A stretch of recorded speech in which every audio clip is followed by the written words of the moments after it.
Пушкин атындагы номер 1-орто мектеп гимназиясы кыргыз тили мугалим Сайбекова Айнагүл Амановна. Окутуу орус тилинде жүргүзүлгөн мектептер үчүн.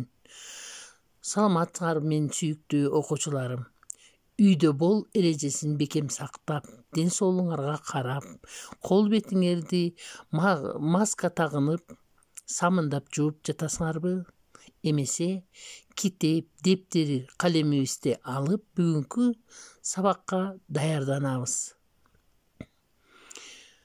Бүгүнкү күндүн числосу 5 айынын 14-түү, сабактын темасы жаныбарлардын балдары. Ал эми сабагыбыздын максаты жаңы сөздөрдүн маанисин түшүнүшөт, жаныбарлардын балдарынын аталышын кайталап айтышат, жаныбарларды сактоо, коргоо керектигин билишет, алган билимин турмушта колдонуп, сүйлөө кебинде пайдаланышат. Ал эми азыр жаңы сөздөр: ослик, бото, бачики, бөлтүрүк, мый, торопой, бөжөк, мамалак, улак, кулун, күчүк. Бул сөздөрдү сөздүк дептерге жазып, жаттап алгыла. Ал эми азыр балдар биз силер менен видео көрөбүз. Бул ит балдар. Иттин баласын күчүк дейбиз. Булар биздин үйүбүздү кайтарат. Биз мында жаныбарларды балдары жана үнү менен дагы таанышып жатабыз. Ал эми бул болсо мышык. Мышыктын баласы мый-мый. Мышыктар биздин үйүбүздөгү тышкандардан тазалайт.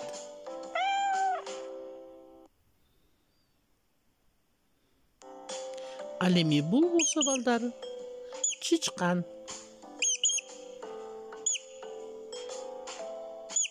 Мына бул чычкандарды болсо мышыктар үйүбүздөн кубалап чыгышат. Бул уй. Уйдун баласын балдар музо дейт. Уйдун баласын музо дейт. Уйдан биз сүт алабыз, эт алабыз. Ал эми бул болсо кой. Койдун баласын козу дейт.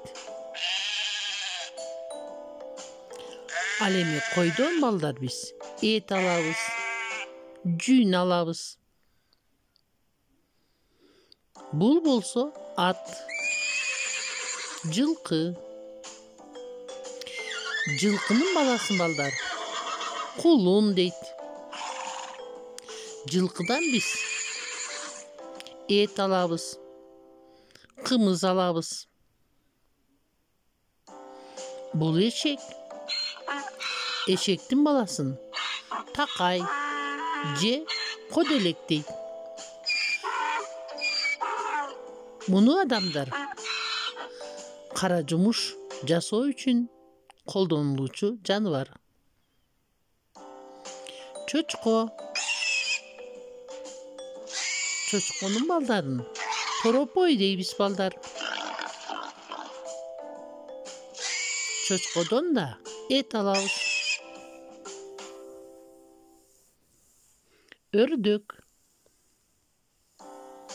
Өрдөктүн балдарын балдар жөжө дейт. Өрдөктөн биз эт алабыз.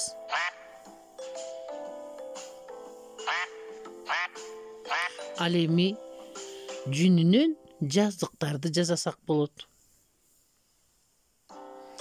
А бул тоок жөжөлөрү менен. Тооктон биз эт алабыз, жумуртка алабыз. Мына. Көрдүңөрбү балдар? Ал эми корооздончу балдар. Корооздон биз эт алабыз. Ошондой эле короз таң эрте кыйкырып, элдин баарын ойготот.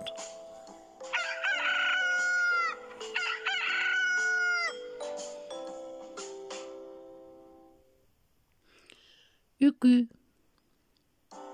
Үкү балдар күндүз көрбөйт. Ал түнкүсүн гана учат жана тамагын түнкүсүн таап жейт.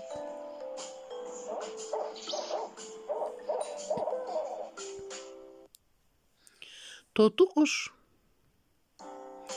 Тоту куш токойдо жашайт балдар. Аны бирок үйгө багып, сүйлөгөнгө үйрөтсө да болот.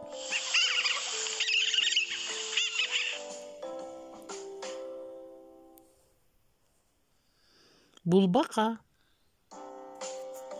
Бака сууда жашайт. Ал эми бака болсо чымын-чиркей менен тамактанат.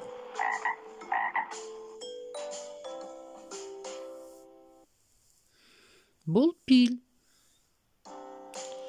Пил кайда жашайт балдар? Кана ким табат? Азаматсыңар балдар. Пил Африкада жашайт. А бул арстан балдар. Арстан токойдогу жаныбарлардын падышасы. Карагылачы, үнү коркунучтуу бекен? Бул жаныбарлардын падышасы. Ал эми бул болсо балдар, жолборс. Жолборс дагы арстанга окшоп жырткыч жаныбар. Үндөрүн карагылачы, коркунучтуу бекен? Коркунучтуу экен балдар. А бул жылан. Жыланга тийбеш керек. Эгерде жыланга тийсеңер, бул уусу менен силерди чагып алат.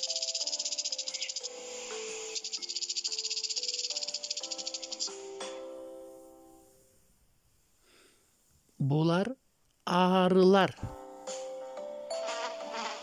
Булар арылар.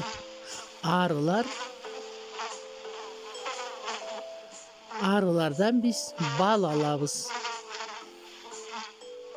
Арылар өзүнчө.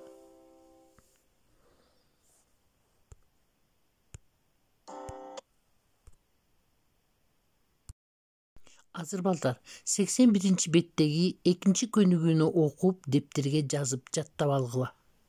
Эгерде тапшырманы аткарган болсоңор балдар, анда силер азаматсыңар. Ал эми бүгүнкү сабакта балдар, биз эмнелерди билдик? Эмнелерди үйрөндүк? Ошолор жөнүндө айта кетели. Жаңы сөздөрдүн маанисин түшүндүк. Жаныбарлардын балдарынын аталышын билдик. Суроолорго туура жооп жаза алдык балдар. Ал эми азыр үйгө тапшырма 82-ci беттеги 3-cü көнүгүүдөгү сүрөттөргө, суроолорго жооп жазгыла. Сабакка активдүү катышканыңар үчүн чоң рахмат. Ден соолугуңар бекем болсун. Саламатта калгыла балдар.